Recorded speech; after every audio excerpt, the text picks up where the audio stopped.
Assalamualaikum warahmatullahi wabarakatuh. Saya Alvina Indrianti dari Prodi Manajemen Karyawan dengan nomor pokok mahasiswa 21020010005 ingin mempresentasikan salah satu materi manajemen mutu dengan judul kinerja karyawan. Presentasi ini merupakan tugas dari dosen pengampu mata kuliah manajemen mutu yaitu Ibu Riana Visni. Langsung aja, yang pertama ada pengertian kinerja karyawan. Apa sih kinerja karyawan itu? Kinerja karyawan merupakan gambaran tentang kemampuan, keterampilan, dan hasil kerja yang diperlihatkan oleh seorang karyawan dalam menjalankan tugas dan tanggung jawabnya di tempat kerja. Kinerja ini dapat diukur berdasarkan pencapaian target yang telah ditetapkan, tingkat produktivitas, kualitas hasil kerja, serta kemampuan berkolaborasi dalam tim. Di slide selanjutnya ada faktor yang mempengaruhi kinerja karyawan. Yang pertama ada sikap disiplin. Sikap disiplin yaitu sikap yang merupakan sesuatu yang penting bagi suatu organisasi karena dengan adanya kedisiplinan akan membuat pekerjaan yang dilakukan semakin efektif dan efisien. Yang kedua ada motivasi kerja.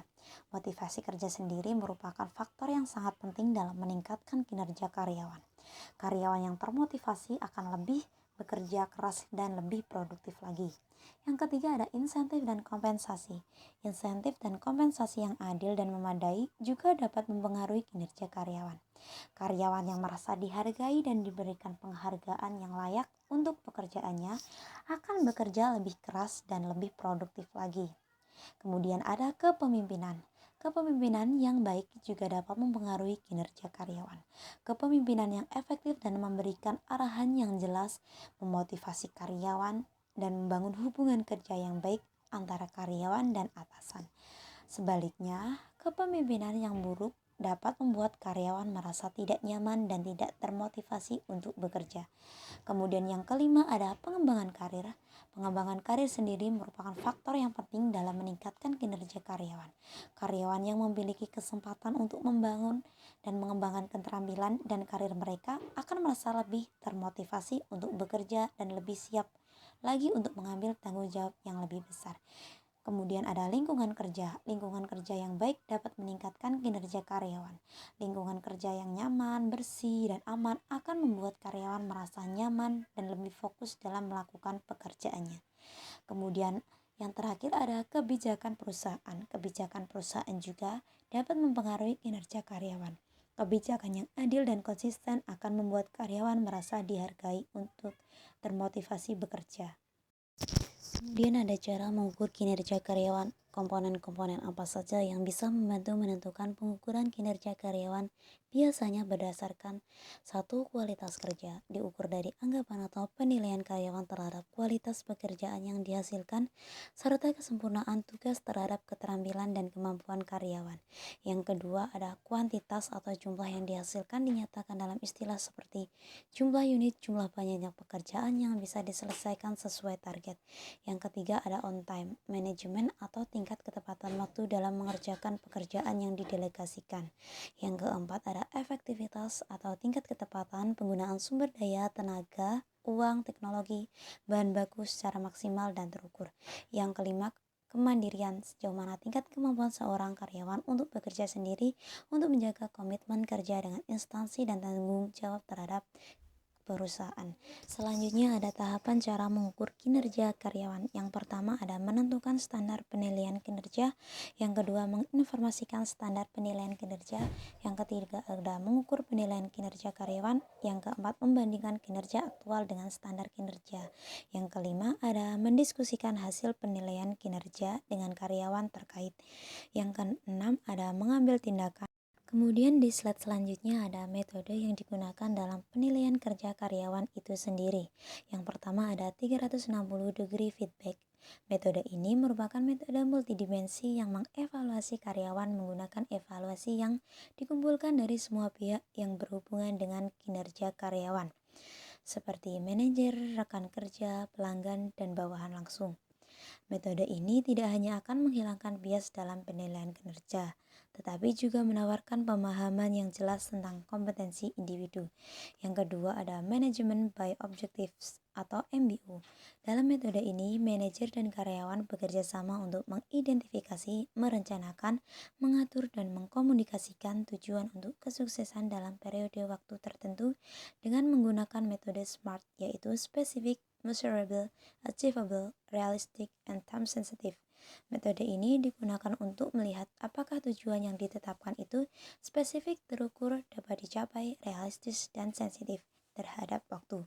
Yang ketiga ada Human Research Cost Accounting Method. Metode penilaian kinerja ini dilakukan dengan melihat perbandingan biaya yang dikeluarkan oleh perusahaan untuk memberikan gaji kepada karyawan tersebut dengan seberapa besar kontribusi yang telah diberikan oleh karyawan. Yang keempat adalah Assessment Center Method. Dalam metode ini, penilaian kinerja dilakukan dengan menempatkan karyawan pada sebuah situasi, lalu meminta karyawan untuk mengambil peran dalam situasi tersebut. Yang kelima ada Behaviorally Accord Rating Scale atau BARS. Metode penilaian kinerja dengan rating scale atau skala penilaian merupakan metode penilaian yang paling umum yang digunakan. BARS dianggap metode yang paling efektif karena melibatkan penilaian secara kualitatif dan kuantitatif. Selanjutnya ada manfaat dari penilaian kinerja karyawan. Ada 4. Yang pertama ada mengetahui aspek apa saja yang dilatih dari karyawan dan menjadi dasar untuk mengembangkan program pelatihan. Yang kedua ada membuat pengelolaan organisasi menjadi efektif dan efisien berkat motivasi karyawan yang diberikan secara maksimal. Ketiga ada memberikan dukungan bagi perusahaan saat mengambil keputusan mengenai karyawan seperti promosi, transfer, dan pemutusan hubungan kerja.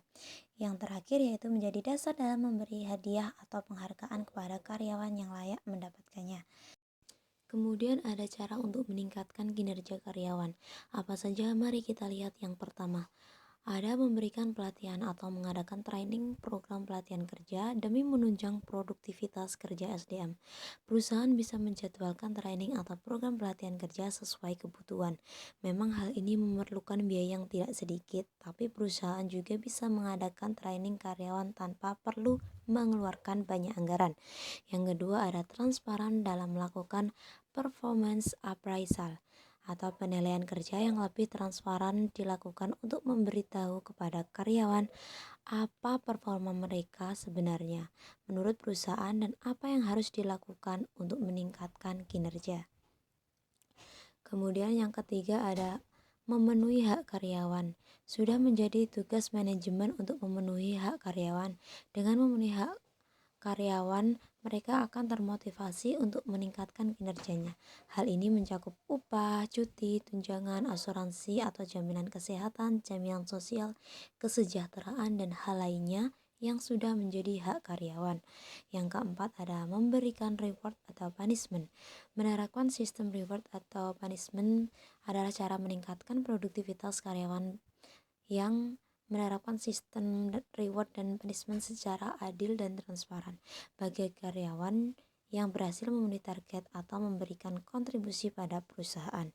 Berhak mendapatkan balas jasa berupa bonus, insentif, kenaikan upah, promosi jabatan, penempatan employee of the month, dan sebagainya. Sebaliknya, perusahaan juga harus bersikap tegas untuk memberikan punishment terhadap karyawan yang tidak memenuhi target.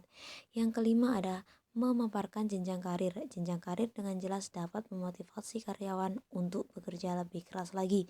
Penjelasan mengenai jenjang karir yang lebih luas dan lengkap dengan gaji yang lebih tinggi serta fasilitas lainnya yang akan meningkatkan motivasi karyawan untuk menggapai jenjang karir yang diinginkan. Yang terakhir ada kesimpulan. Dapat dilihat bahwa kinerja karyawan sangat berpengaruh bagi kesuksesan suatu perusahaan. Faktor-faktor seperti lingkungan kerja, sarana prasarana, bonus dan insentif, cara komunikasi, serta gaya kepemimpinan dapat memiliki dampak yang besar terhadap kinerja karyawan. Oleh karena itu, perusahaan perlu memenuhi berbagai faktor-faktor tersebut demi menjaga kinerja karyawan. Untuk melakukan penilaian kinerja karyawan, perusahaan dapat melakukan salah satu dari 5 metode yaitu penilaian 360 derajat, manajemen by objective atau MBO, Human Research Accounting Method, Assessment Center Method, Behaviorally Accord Rating Scale, atau PERS untuk memberikan penilaian karyawan yang efektif. Perusahaan akan membutuhkan satu sistem yang berisi kinerja karyawan dan juga sebuah kanal yang dapat dimanfaatkan untuk memberikan umpan balik. Demikian presentasi yang saya sampaikan. Apabila ada salah-salah kata, mohon maaf. Wabillahi taufiq wal hidayah. Wassalamualaikum warahmatullahi wabarakatuh.